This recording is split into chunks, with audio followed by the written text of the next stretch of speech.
Hello everyone. तो आज हम पढ़ेंगे जीएस के बारे में। सबसे पहले मैं आपको बता दूं कि पढ़ना कैसे है। आपने सबसे पहले हमारे चैनल को सब्सक्राइब करना है। उसके बाद आपने प्लेलिस्ट के अंदर जाकर जितनी भी जीएस के ऊपर वीडियोस होंगी वो सारी की सारी देखनी है। और सबसे पहले मैं आपको बताना चाहूँगा करंट अफेयर के बारे में, कुछ बातें जो आपको जाननी ज़रूरी हैं, जो एग्ज़ाम्स में आ सकती हैं। तो पहली बात तो ये है कि राजीव कुमार चंद्र जो हैं, जो वो हमारे इंडियन एम्बेसडर परमानेंटली रिप्रेजेंटेटिव होंगे यूएन के अंदर। कौंसल जनरल दुबई के अभी के न्यू बने हैं, उनका नाम है विपुल। फर्स्ट बायोगैस बस चली है कोलकाता के अंदर, जिसका प्राइस रखा गया है, फेयर प्राइस रखा गया है 1 रुपीज़। काफ़ी ज़्यादा सस्ता है। मैं भी इस बस में सफ़र ज़रूर करना चाहूँगा। मशहूर गायिका किशोरी अमोनकर का निधन हो गया है। 1987 में उनको पद्म भूषण से सम्मानित किया गया था और अभी 2002 में उन्हें पद्म विभूषण से सम्मानित किया गया था।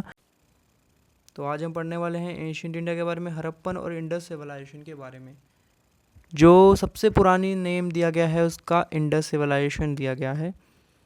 आर्कियोलॉजिस्ट के अकॉर्डिंग हड़प्पन सिविलाइजेशन कहा जाता है। जियोलॉजिकल पॉइंट से देखा जाए तो इसको सरस्वती सिविलाइजेशन कहा जाता है, क्योंकि सरस्वती एक नदी थी जो पुराने टाइम में बहा करती थी, जो आजकल नहीं बहती है। वो आजकल है ही नहीं, पहले ज़रूर थी। उसके 80% जो हमारी पॉपुलेशन थी उस टाइम पे, वो वहीं पर सेटल थी, इसलिए इसको सरस्वती सिविलाइजेशन कहा जाता है ज्योग्राफिकल पॉइंट ऑफ व्यू से। इसका जो पीरियड माना जाता है 2500 बीसी से 1750 बीसी कहा जाता है। कार्बन डेटिंग से, कार्बन 14 डेटिंग से ये पता लगाया गया है। और बीसी का मतलब वो नहीं है जो आप लोग सोच रहे हैं। जॉन मार्शल थे जो फर्स्ट स्कॉलर थे जिन्होंने इसके बारे में बताया था कि इसका नाम इंडस सिविलाइजेशन होगा। इंडस सिविलाइजेशन जो है वो Sindh, Balochistan, Punjab, Haryana, Rajasthan, Gujarat, western UP and northern Maharashtra तक फैली हुई थी। तो ये काफ़ी बड़ी सिविलाइजेशन थी। और ये तब थी जब ये ब्रॉन्ज पीरियड कहा जाता था। जिस टाइम को हम कहते हैं ब्रॉन्ज पीरियड, तब ये सिविलाइजेशन मौजूद थी। इसकी सबसे नॉर्थन मोस्ट साइड कौन सी थी, ये हमको ज़रूर याद रखना होगा। मांदा थी, जम्मू कश्मीर, जिसका बॉर्डर कह सकते कि नॉर्थ साइड से इसका बॉर्डर कौन सा था, मांदा जम्मू कश्मीर में। और साउथर्न मोस्ट साइड कौन सी थी, धाइमाबाद महाराष्ट्र में है जो। और ईस्टर्न मोस्ट साइड थी आलमगीरपुर, जो उत्तर प्रदेश में है। वेस्टर्न मोस्ट साइड कौन सी थी, सुल्तानगेंदोर, जो पाकिस्तान ईरान के बॉर्डर पर है। आपने पढ़ना कैसे, इसके नोट्स बनाते जाइए साथ के साथ। और बाद में एक बुक आती है लूसेंट की जीके की बुक ले आइए और उससे रिवाइज करिए। वैसे तो एंशियंट जो इंडियन हिस्ट्री है, एंशियंट हिस्ट्री, वो इतनी ज़्यादा इम्पोर्टेंट नहीं है एग्ज़ाम पॉइंट ऑफ व्यू से। इससे एक या दो क्वेश्चन आएंगे मोस्टली। सबसे पहले सबसे ज़्यादा इंपॉर्टेंट मानी जाती है वो है मॉडर्न हिस्ट्री, जिस सबसे ज़्यादा एग्ज़ाम में हिस्ट्री के पेपर में से आएगा। हिस्ट्री में से सबसे ज़्यादा पेपर मॉडर्न हिस्ट्री से आएगा। तो आप एंशियंट इंडिया को थोड़ा थोड़ा पढ़ लीजिए, जितना मैं पढ़ा रहा हूँ उतना ही काफ़ी होगा वैसे तो आगे कंटिन्यू करते हैं। इसके कैपिटल सिटीज़ कौन से थे, हड़प्पा और मोहनजोदारो। मोहनजोदारो तो आपने फिल्म भी देखी हो। पोर्ट सिटीज़ कौन सी थी, लोथल, सुतकनगेदोर। लोथल का नाम याद कर लीजिए। यही पोर्ट सिटीज मोस्टली जो सबसे इंपॉर्टेंट मानी जाती है, एग्जाम में यही पूछता है कि पोर्ट सिटी कौन सी, तो आप लोथल वहाँ ऑप्शन में होगा तो लोथल टिक कर दीजिएगा। तो आगे हम पढ़ते हैं। तो अब हम पढ़ते हैं इसकी मेन साइट्स के बारे में। हड़प्पा वो है रवि नदी के किनारे पर बसी हुई थी, जो आजकल पाकिस्तान में है। हड़प्पन सिविलाइजेशन अब कहाँ पे है, पाकिस्तान में है। इसको ढूंढा किसने था, ये हड़प्पा और मोहनजोदड़ो बहुत इंपॉर्टेंट मानी जाती है। हड़प्पा को ढूंढने वाले जिन्होंने इसके बारे में पता लगाया था वो थे दयाराम साहनी, माधव स्वरूप वत्सा एंड व्हीलर। इन 3 लोगों ने इसके बारे में पता लगाया था कि हड़प्पा भी एक सिविलाइजेशन थी, मौजूद थी। और अब हम पढ़ेंगे मोहनजोदारो के बारे में। मोहनजोदारो जो है इंडस नदी के किनारे पर बसी हुई थी। ये भी पाकिस्तान में ही है आजकल। और इसको जो ढूंढने वाले थे रखलदास बनर्जी, मैके एंड व्हीलर ने ढूंढी थी। व्हीलर का नाम कॉमन है, हड़प्पा और मोहनजोदारो दोनों में इसने भागीदारी थी। चानादारू थे इंडस के, चानादारू अगली सिटी है, वो इंडस नदी के किनारे पर थी, वो भी अभी पाकिस्तान में है। इसको ढूंढने वाले थे मैके और एनजी मजूमदर। ठीक है। लोथल जो है वो हमारी पोर्ट सिटी थी, आपको पहले भी बताया था। भोगावा जो है उस रिवर के किनारे थी, इंडिया में आती है अभी लोथल। SR राव ने इसको ढूंढा था।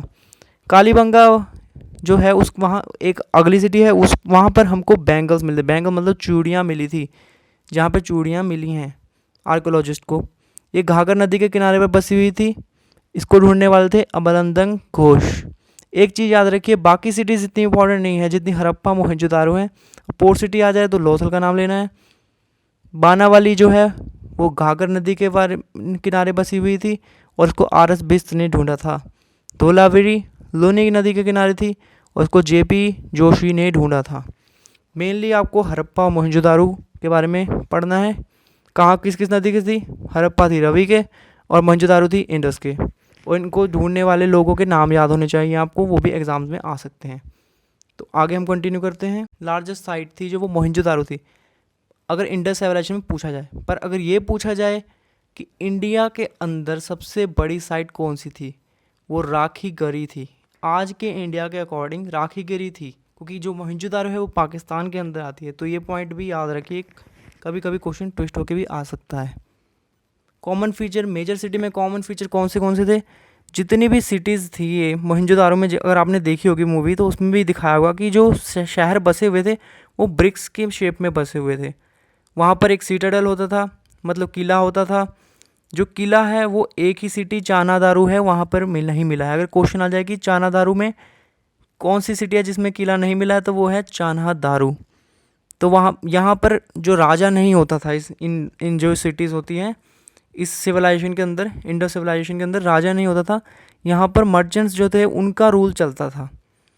तो ये भी बात सामने आई है। आर्कोलॉजिस्ट और जो सर्वेज हुए हैं उनके अकॉर्डिंग ये बात सामने आई है। मेन क्रॉप जो थे वो थे वीट और मक्का। वीट तो आपको पता ही होगा। अदर क्रॉप्स जो थे मस्टर्ड, डेट्स, कॉटन भी इस टाइम समय तक यहाँ पर मौजूद थी और ये लोग कॉटन का व्यापार भी करते थे। एनिमल जो मौजूद थे, शीप, गॉट थे, हम्पलेस बुल थे, बुफेलो थे, डॉग थे, कैट थे, पिग थे, ये सब, टाइगर भी मौजूद था इस टाइम तक। पर लायन जो था वो इस समय तक लोगों को मालूम नहीं था कि लायन भी कुछ है। लायन मौजूद ही नहीं था सर। इनके ट्रेड भी, फॉरेन ट्रेड भी इस समय तक होते थे। कहाँ से होते थे? मेसोपोटामिया तक होते थे, बहरीन तक होते थे। मेन गुड्स जो वो लोग इंपोर्ट करते थे वो थे copper, gold, silver, tin, turquoise and लजवरदामी। ये 2 प्रीशियस स्टोन्स थे जो ये लोग इंपोर्ट करते थे। कॉपर जो है ये लोग इंपोर्ट करते राजस्थान से, गोल्ड करते थे कर्नाटका से, कर्नाटका अफगानिस्तान में भी है, वहाँ से एक इंपोर्ट करते थे। सिल्वर अफगानिस्तान ईरान से इंपोर्ट करते थे, टिन अफगानिस्तान ईरान से, और जो टर्क्विस है प्रीशियस स्टोन है जो है ईरान से करते थे, और लाजवरदामी करते थे बदकशान अफगानिस्तान से करते थे।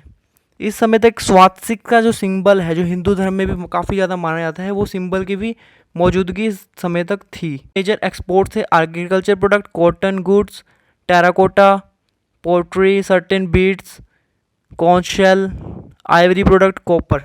इस समय तक आयरन बिल्कुल मौजूद नहीं था। इंटरेस्टिंग बात है और इम्पॉर्टेंट भी है कि किस सिविलाइजेशन में आयरन नहीं था, तो आप इंडस सिविलाइजेशन कह सकते हैं, क्योंकि इस समय तक आयरन हमें नहीं मिला था। हड़प्पन सिविलाइजेशन के लोग जो हैं वो वर्शिप गॉड को टेंपल में जाकर नहीं करते थे। ये लोग टेंपल में ना जाते थे, ना यहाँ पर कोई मूर्ति मिली है इस आर्कोलॉजिस्ट को जिससे साबित हो सके क्या नाम है कि हड़प्पन लोग मंदिर में जाते थे, या फिर उस टाइम कोई मंदिर भी नहीं बनाए जाते थे, ना कोई मूर्ति मिली है। जो मूर्ति की पूजा अर्चना थी वो तब तक शुरू नहीं हुई थी।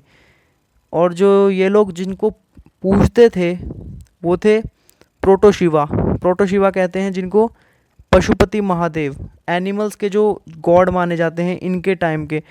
उस एक पिक्चर रिप्रेजेंट हुई है सील के अंदर, एक योगी पोस्चर में बने हुए हैं, प्रोटोशिवा बने हुए हैं। उसके अंदर हमको 4 एनिमल्स उनके आजू बाजू दिखते हैं। वो 4 एनिमल्स हैं elephant, tiger, rhino and buffalo. ये क्वेश्चन भी आ सकता है कि प्रोटोशिवा के सराउंडिंग में कौन से एनिमल्स है, या प्रोटोशिवा कोई सिविलाइजेशन में था। पशुपति महादेव जिनको कहते हैं, और योनि को भी पूछा जाता था। वुमेन ऑर्गन योनि, उसको भी पूजा जाता था इस टाइम पर। इस सिविलाइजेशन में एविडेंस मिले हैं पिक्टोग्राफिक स्क्रिप्ट के, जो सील्स पर मौजूद मिली हैं। जो स्क्रिप्ट्स हैं वो सबसे ज़्यादा मोहनजोदारो सिटी में मौजूद मिली। ऋग्वेदा में एक बैटल के बारे में जिक्र है जिसको हरह्युम्पिया कहते हैं। वो हड़प्पा सिविलाइजेशन के वक्त हुई थी। मेजर स्कॉलर्स जो हैं वो ये मानते हैं कि हड़प्पन सिविलाइजेशंस में जो लोग थे वो लोग द्रविडियंस थे। द्रविडियंस सबसे पहले इंडियंस जो माने जाते हैं वो द्रविडियंस हैं। आजकल साउथ इंडियंस जो हैं वो अपने खुद को द्रविडियन कहते हैं, क्योंकि वो लोग मानते हैं कि वो असली इंडियन वही हैं, वही लोग पुराने समय से, एंशियंट टाइम से वहीं पर रह रहे हैं। आज हमने पढ़ा है इंडस सिविलाइजेशन के बारे में। तो अगली बार हम पढ़ेंगे वैदिक कल्चर के बारे में, जो 1500 बीसी से 600 बीसी तक था। और बीसी का मतलब वो नहीं है जो आप लोग सोच रहे हैं। तो आपने पढ़ना कैसे है, अब आपने सुन तो लिया, करना क्या है आगे ये जान लीजिए। आपने जो भी पढ़ा है अब तक उसके थोड़े नोट्स बनाइए, उसको थोड़ा थोड़ा रिवाइज कीजिए। ज़्यादा कुछ करने की, रट्टा मारने की ज़रूरत नहीं है, वो भूल जाएगा। एक स्टोरी वाइज पढ़िए जीके को, जीके जीएस को, ताकि आपको याद रहे। स्टोरी बनाकर पढ़ेंगे तो याद रहेगा, वरना आप भूल जाएंगे, ये गारंटी है। और इतना भी जीएस मत पढ़िए, क्योंकि ज़्यादा जीएस पढ़ोगे तो मास्टर बनोगे, एसएससी क्लियर नहीं होगा। एसएससी क्लियर करने के लिए आपको मैथ्स और इंग्लिश पर ज़्यादा फोकस करना होगा, रैदर देन जीएस पर।